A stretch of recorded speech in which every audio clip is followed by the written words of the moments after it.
I own a small condo in Orlando. I bought it while working for the Mouse, and my friend Ben lived there with me.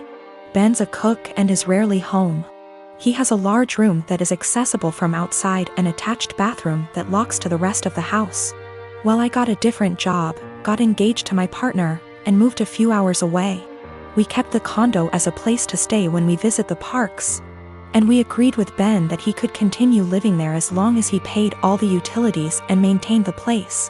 Our friends use it too. They pay a bit for utilities, are told don't bother Ben, and clean before they leave. Between everyone who uses it, we've gotten stuff donated, so it's now a fully stocked vacation home. My immediate family and I have a bad history, but we mended. They've used the condo 3//4x a year. On Monday, Ben got woken up at 2 a.m. by hammering on the main door. My aunt and uncle, their kids, and their grandkids were all there waiting to be let in. I haven't spoken to these people in years after they decided I was the devil's spawn for being gay. They demanded that the caretaker give them the keys. Ben called me. I told him to give them my number, then shut and lock the door and not let them in. My aunt was insistent that my condo was actually owned by my family. It was the family vacation home. And it was against the law to not let them in. I told her no, it was mine, I own it and I let friends and family use it, but I choose who stays there. There was a lot of back and forth and some petty name calling. She said they were here for a week, where were they supposed to go, and I said I don't care. Meanwhile, my partner reported that Ben texted them saying my uncle was attempting to kick in the door.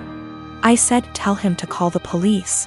She hung up on me and Ben said they left.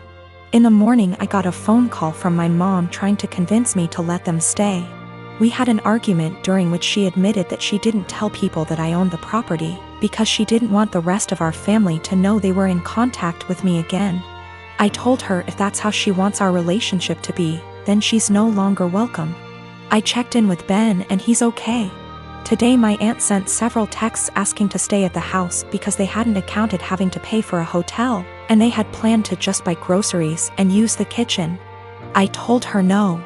She said they were about to be out on the street with their luggage.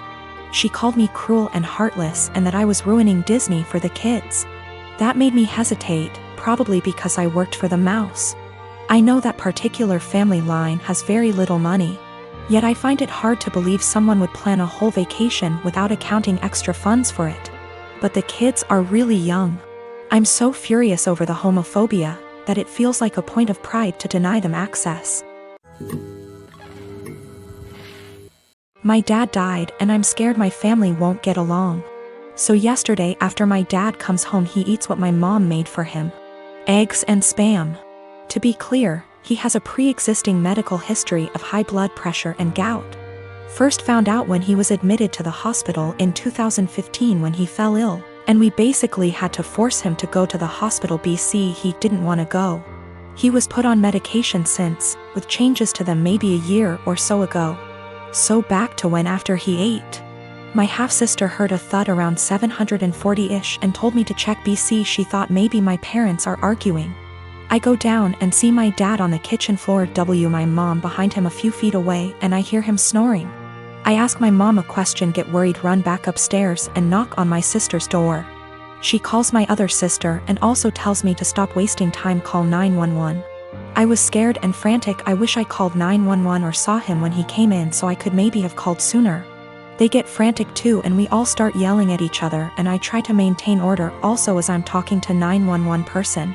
At some point in all of this, my brother-in-law yells for help and I help him turn my dad onto his side. He said he could choke on his saliva. My dad stops snoring and we start panicking. The EMS tells us how to perform CPR, but my sisters keep yelling, and so I try to get them working together. They finally start working on it. One is doing compression and the other giving him air and sometimes rotating. Fire department and ambulance gets here and they start doing the same thing but also have defibrillators, and honestly, I'm just in shock still. It was maybe 8:03 p.m. when they came or so, I don't remember, it's all a blur. I checked my phone for timestamp, but I called twice so I forgot when original call was placed. They called it at 8:50 p.m. and I just began to lose it. My aunt comes and my sister is trying to call my dad's work to let his bosses know. We talk about how we want my dad's arrangements and agree on cremation. We don't have the money for anything else, but also my sister Wants the remains. My mom is bipolar schizophrenic and my sisters and bro-in-law don't get along her because of a whole history that would keep you here forever if I tried to type it. My dad was a bad person but he still chose us and tried his best to provide regardless of his fallacies. He had my mom's back too, saying he wouldn't kick her out or place her in a mental home. My sisters kinda want that, I think, but I'm scared to talk about it. My mom is okay sometimes but also acts up BC of her mental illness sometimes, and my dad and I were her constants regardless of what happened. My mom is old and still wants to benefit from some social security services that my dad had, but my sisters and I think we should get a majority control of his account. There's a lot of renovations to be done. BC he ignored upkeep of the house for a number of years, example, the roof. My mom is not very sad about the ordeal. BC she had a long history of mental abuse from my dad and I understand, but we for some reason stayed together. It how to move forward except for one moment at a time, and I'm still waiting for funeral home to come pick up his body. It's 8:13 a.m. now, been waiting since night before. And I have been crying but also I can't sleep, and I'm sorry if this doesn't meet guidelines. I just need to vent. Even though I told a few friends, I'm still in disbelief. How this will moving forward. I believe it can though. But it's hard to stay positive. One of my best friends, Carla, is getting married soon. It's only meant to be a small backyard type of wedding, but they've been planning it for a few months now, and originally, it was supposed to be on my property. They wanted it because it's private, has lots of open space for the reception, a nice view, and the house could be used for them to get ready and stuff. Of course I said yes. She and her fiancé, Rick, were very happy. Thing is, Carla and I do have a history. We went out on and off in college but decided to stay friends. Then I met my wife, we got married, Carla met Rick, and now here they are. Now my wife knows I went out with Carla back in college and she didn't care. Carla still went to our wedding and everything. I never knew if Rick was told or not. It's not my relationship, therefore not my business to say anything, so I never did. Rick found out recently and not in the best way. Not sure how, but from what I heard from friends is that one mutual friend told him, no idea why, we used to date. Not only that, but apparently Carla said a couple years ago she was still in love with me when she was already dating Rick. Don't have actual confirmation if that's exactly what he was told. All Carla's told me is that Rick was told about our past and he's angry at her for never saying anything. It became quite a drama and didn't hear from her for over a month until now. She told me they're going to couples counseling and that the wedding is still on.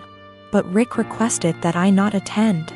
It sucks, but I totally get why he wouldn't be comfortable. Then I asked the obvious question, where are they going to hold the wedding then? To my surprise she said they still want it at our place. Rick said so too, and in my mind I'm going, he doesn't want the guy who dated his fiancée years ago at the wedding, but still wants the wedding at his house. My wife and I are expected to just not be at our home that weekend, and I told Carla no. They're going to have to find someplace else since we're not going to simply leave our home to them for the weekend.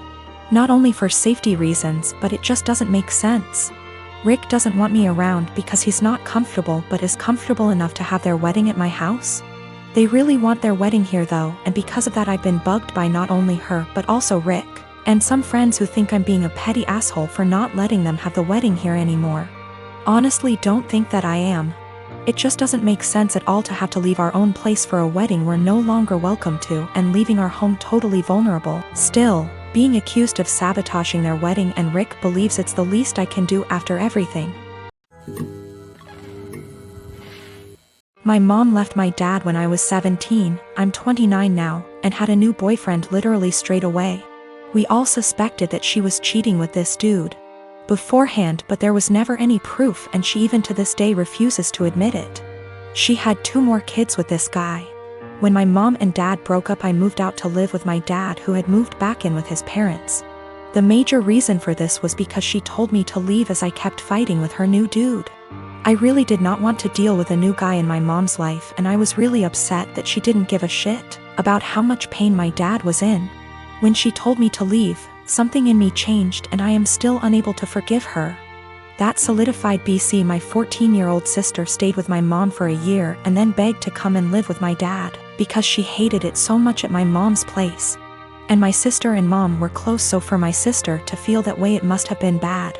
Since I was 18, my grandparents kept pushing me to start a business.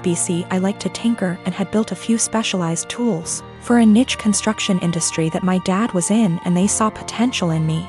They gave me a lot of money as an investment. Actually, they mortgaged their house, that's much they believed in me, and basically, I majorly lucked out and managed to land some national contracts at 24 that turned into more than a few millions of dollars over a few months when the business boomed.